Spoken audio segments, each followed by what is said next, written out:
안녕하세요 여러분, 검은나초입니다. 오늘은 지난번 영상에서 잠시 언급했던 시퀀스 세팅에 대해서 얘기해 볼게요. 사실 이 내용은 기초적인 부분이고 굳이 알 필요가 없다고 하는 분들도 계신데 제 생각은 기초적이기 때문에 중요하다고 생각해요. 만약 그림을 그린다고 했을 때 수묵화를 그릴 건지 수채화를 그릴 건지 아니면 간단한 스케치를 할지에 따라 종이의 규격과 도구가 다른 것처럼 영상도 마찬가지예요. 어떤 영상을 만들지에 따라 영상 규격과 시퀀스를 만들고 세팅하는 것은 중요합니다. 영상 파일에 대한 이해와 시퀀스 세팅 값에 대해 조금 더 알고 있다면 우리가 영상 편집을 하는 데 있어서도 좀 더 쉽고 쾌적한 작업을 가능하게 합니다. 자, 프로그램을 켜고 새로운 프로젝트를 열어봅시다. 프로젝트 패널에서 왼쪽 하단에 뉴 아이템 그리고 시퀀스를 눌러봅니다. 그러면 뉴 시퀀스라는 창이 뜹니다. 먼저 시퀀스 프리셋이라는 창이 있는데 여기는 사용자가 자주 사용하는 세팅 값을 저장했다가 불러오거나 아니면 기본적인 규격에 맞춰 프리셋을 제공하는 창입니다. 두 번째에 있는 세팅 탭이 있습니다. 먼저 에디팅 모드는 기본적으로 제공되는 카메라의 규격들입니다. 영화 촬영이나 전문 방송용으로 사용하는 규격들이 대부분입니다.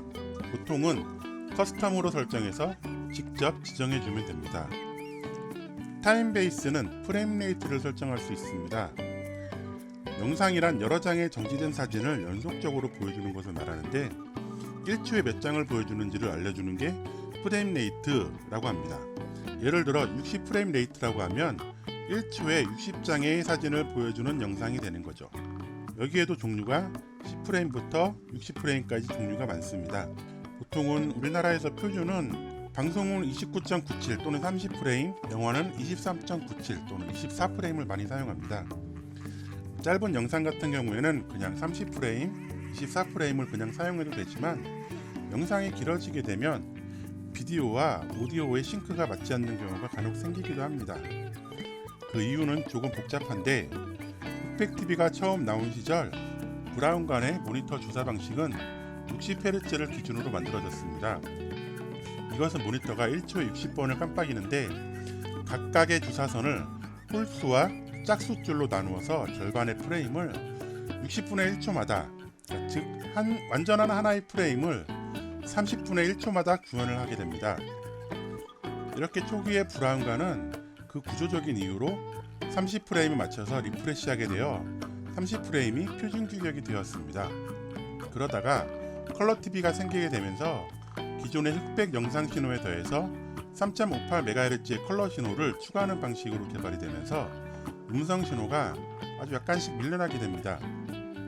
이것을 의도적으로 교류 전략에 맞추기 위해 약 0.1% 느린 29.97프레임을 표준 규격으로 설정하게 되는데 우리가 흔히 부르는 드랍 프레임이 이것입니다.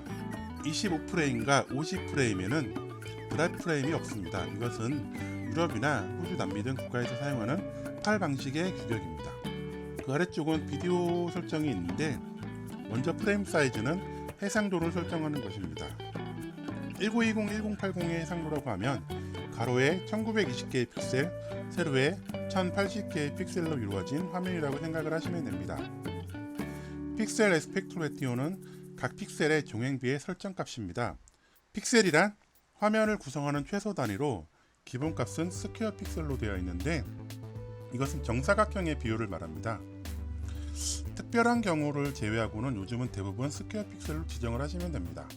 필드는 프로그레시브 방식과 인터레이스 방식을 설정하는 것을 말합니다. 요즘은 대부분 프로그레시브 방식으로 제작이 되는데 얼마 전까지만 해도 동영상 파일에 1080p 또는 1080i라고 써있는 것을 흔히 볼 수 있었습니다. 뒤에 P가 붙은 것은 프로그레시브, I가 붙은 것은 인터레이스 방식을 뜻하는데 먼저 인터레이스 방식은 앞에 드랍 프레임을 설명드리면서 홀수와 짝수로 나누어진 프레임을 하나의 풀 프레임으로 합쳐서 전송하는 방식이라고 얘기했는데 이런 방식을 인터레이스 방식이라고 부릅니다. 프로그레시브 방식은 하나의 완성된 프레임을 그냥 연속적으로 계속 전송하는 방법입니다. 그래서 프로그레시브 방식은 화질이 훨씬 부드럽고 안정적인 영상을 제공하지만 인터레이스 방식보다 용량이 2배가량 높고, 인터레이스 방식은 상대적으로 저화질의 영상이지만 용량이 적게 출력이 됩니다. 기본값으로 되어 있는 노필드가 프로그레시브이고, 그 밑에 두 가지가 인터레이스 방식인데, 주사하는 순서에 따라서 어퍼필드 퍼스트, 로우필드 퍼스트로 나눕니다.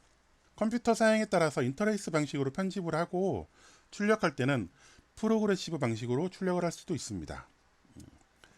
디스플레이 포맷은 시퀀스를 만들고 타임라인에 표시되는 값을 변경하는 것입니다. 타임라인 패널에 보면 00, 세미콜론 00 이렇게 표시되는 분들이 있는데, 차례대로 시, 분, 초 프레임을 나타냅니다. 먼저 드랍 프레임은 29.97 프레임을 기준으로 시스템이 매 1분마다 2프레임씩 강제로 날려버려서 59초 29프레임 다음은 1분 2프레임으로 표시가 됩니다. 반대로 논드랍 프레임은 프레임을 날리지 않고 59초 29프레임의 다음은 1분 0프레임이 됩니다. 앞서 설명드린 대로 영상이 길어질 때 나타날 수 있는 영상과 오디오의 오차를 줄이기 위한 방법으로 기본값인 드랍 프레임으로 해놓고 작업하시면 됩니다. 그 밑에 피트 플러스 프레임은 각 필름의 길이를 프레임처럼 표시한 방식으로 영화나 뮤직비디오 같은 전문적인 촬영이 아니라면 크게 신경 쓰지 않아도 됩니다. 마지막에 프레임은 말 그대로 시간으로 표시하지 않고 그냥 프레임대로 표시하는 방식입니다.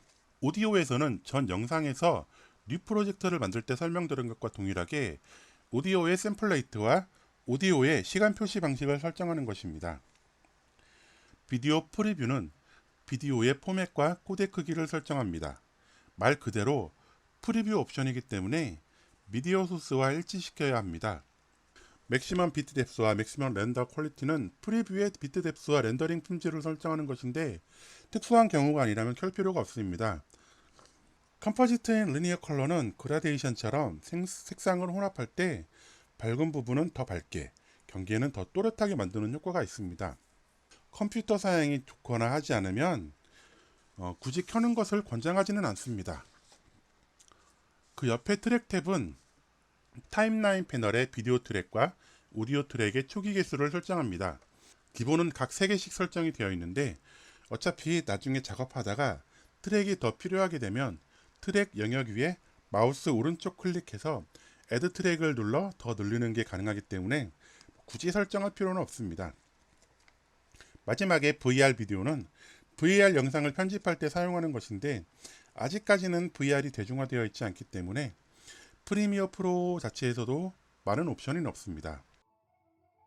영상의 처음에서도 얘기했지만 굳이 시퀀스 세팅 값에 대해 따로 설명을 드리는 이유는 기초적인 내용을 알아야 나중에 편집이나 영상 출력 시 문제가 생겼을 때 무엇이 원인인지 좀 더 쉽게 알 수도 있고 더 유연하게 대처할 수 있기 때문에 이렇게 시간을 할애하였습니다.